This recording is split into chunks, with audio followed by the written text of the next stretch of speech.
Halo loh, apa kabar? Ketemu lagi bersama saya Usman Arif dari Forum News Network, dan saya akan mengajak Anda malam ini bergabung lagi dengan Bung Rocky ya. Bung Rocky semakin mendekati hari pelantikan Prabowo Subianto sebagai presiden itu makin jelas tampaknya PDIP itu akhirnya akan masuk juga ke dalam kabinet Prabowo Gibran.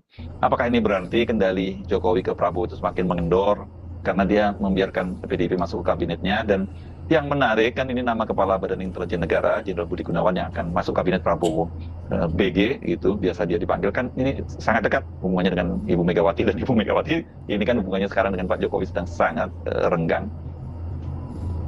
Ya, pada akhirnya kalkulasi politik tertinggi adalah soal apakah PDIP akan masuk bergabung dengan Gerindra untuk memulai pemerintahan baru.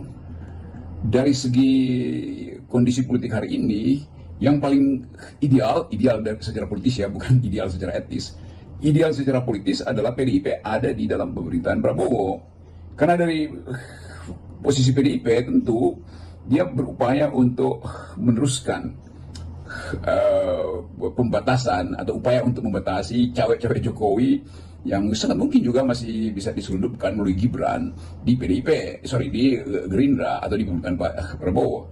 Jadi kalau PDIP menghendaki untuk sebut aja dalam tanda petik menghabisi gerak-gerik Jokowi, maka dia harus ada di dalam koalisi atau sebut aja pemerintahan baru, dan itu akan menimbulkan ya kita nggak usah rumuskan apa yang akan terjadi. Yang jelas akan berlaku prinsip the enemy of your enemy is my friend, kan itu dasarnya tuh.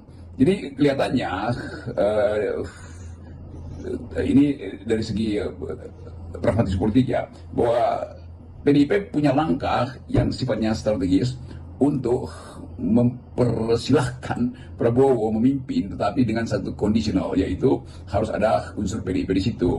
Entah siapa yang akan ditaruh di dalam kabinet PDIP yang mungkin yang sekarang sedang diisukan, dan isu itu kelihatannya masuk akal, yaitu Pak Budi Gunawan yang adalah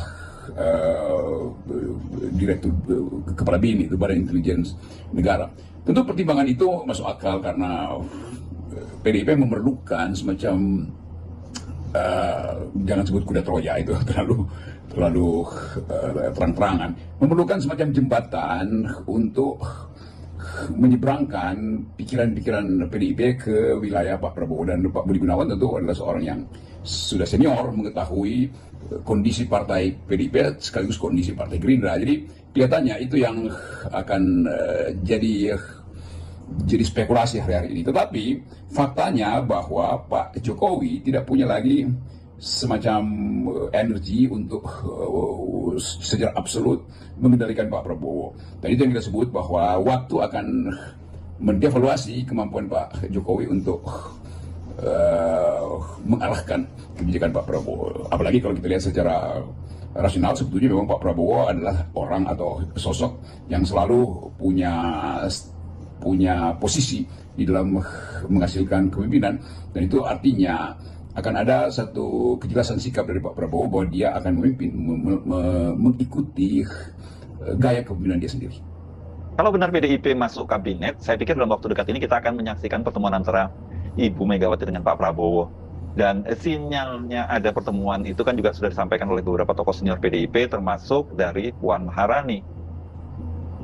Tapi kita tetap harus tunggu hasil pertemuan antara PDIP, antara Ibu Mega dan Pak Prabowo terutama. Jadi kelihatannya nama Pak Budi Gunawan diajukan sebagai pretext, sebagai pengantar untuk pertemuan dengan antara Ibu Mega dengan Pak Prabowo. Dan kelihatannya dalam waktu singkat pertemuan itu akan terjadi. Karena kondisi politik memerlukan kepastian menjelang pelantikan Pak Prabowo yang tinggal mungkin 3 minggu. Dan itu juga menjadi semacam penanda kepastian apakah PDIP akan all out beroposisi atau menjadi penyeimbang di parlemen. Dan itu memungkinkan PDIP punya posisi moral yang lebih kuat daripada Prabowo, karena dianggap bahwa di dalam Prabowo masih ada unsur Jokowi yang dianggap posisi moralnya rendah oleh PDIP. Kan ini satu tukar tambah sinyal sebetulnya. Jadi saya kira tetap pertemuan itu akan terjadi karena nggak ada problem antara Pak Prabowo dan Ibu Mega tuh. keberadaan Pak atau keberadaan pengaruh Jokowi melalui Gibran itu yang justru jadi problem di dalam Gerindra sendiri tuh. Karena semakin hari semakin terasa bahwa access baggage itu yang sejak berbulan-bulan lalu kita terangkan bahwa Pak Prabowo tentu akan punya kesulitan di dalam komunikasi politik kalau Gibran tetap dalam kondisi atau sasaran tembak dari netizen. Kan itu nggak akan berhenti tuh soal pemasangan atau kampanye pemasangan foto wakil presiden yang hanya dituliskan Fafa Fufu. Itu semuanya harus kita lihat sebagai beban psikologi atau psikologi politik bagi Prabowo nanti kan. Kan netizen punya hak untuk mengganggu terus kebijakan Presiden Prabowo dengan menghidupkan terus-menerus isu bahwa atau bukan sekedar isu fakta bahwa Gibran itu sebetulnya tidak layak untuk jadi wakil presiden karena perilaku pribadi dia sebelum dicalonkan oleh Prabowo sebagai wakil presiden. Jadi sebetulnya mudah sekali untuk melihat bahwa masalah Gibran ini akan terus jadi beban psikologi di dalam kepemimpinan Pak Prabowo yang bayangkan aja selama 5 tahun isu itu akan ada di kabinet Prabowo. Angkat pisang-pisang kasih mundur Tidak, semua. pisang-pisang itu yang kita taruh sagu-sagu di bawah dan buka tenda, tas-tas itu dengan tutup. Dia hitam mati dia barang aman di bawah. Baru kasih turun itu tanduk-tanduk di bawah. Yang ombak dia tanduk. Jadi kalau waktu ombak kita pulau. Barang lain itu terada tapi laptop, pitompu, Pas pakaian. pakai. Nah, itu plastik jadi bahan. Pakaian itu basah juga, baik. Ya. HP.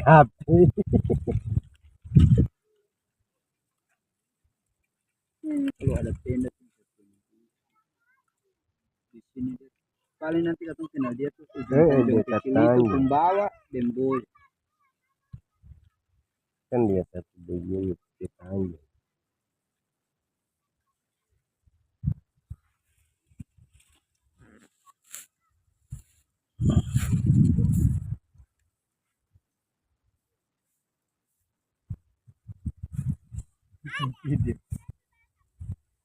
Dong tidur di sini juga tidak boleh. Tahu.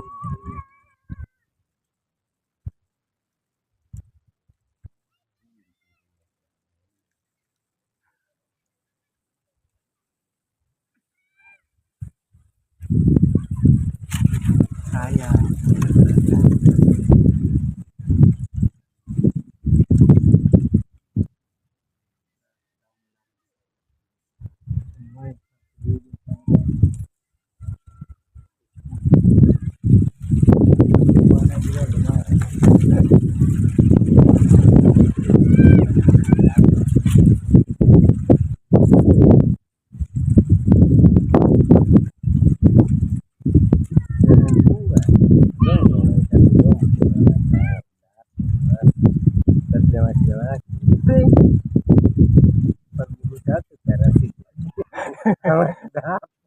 Satu perempuan dua itu sudah dapat.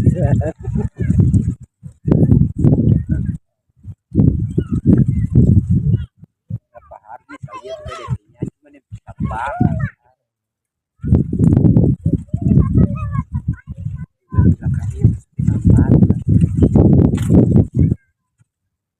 Baru air tuh dia dulu itu dia minum tuh dia belum tetap enak kalau iya kalau musim kering dia merasa bikin kopi saya masih terasa.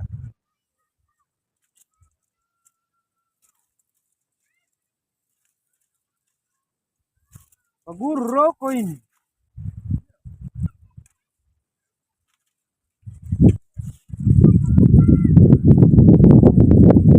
Yang 501 baru muat dan baru foto tukangnya mulai.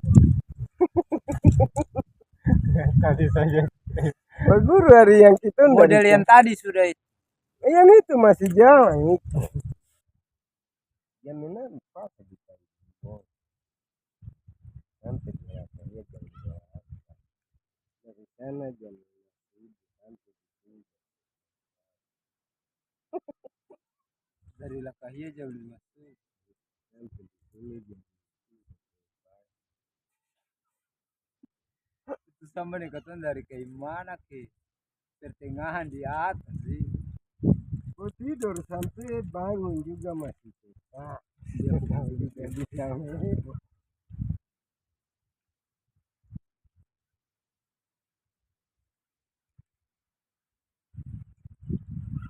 Jadi hari sampai yang mau tidur sampai bangun.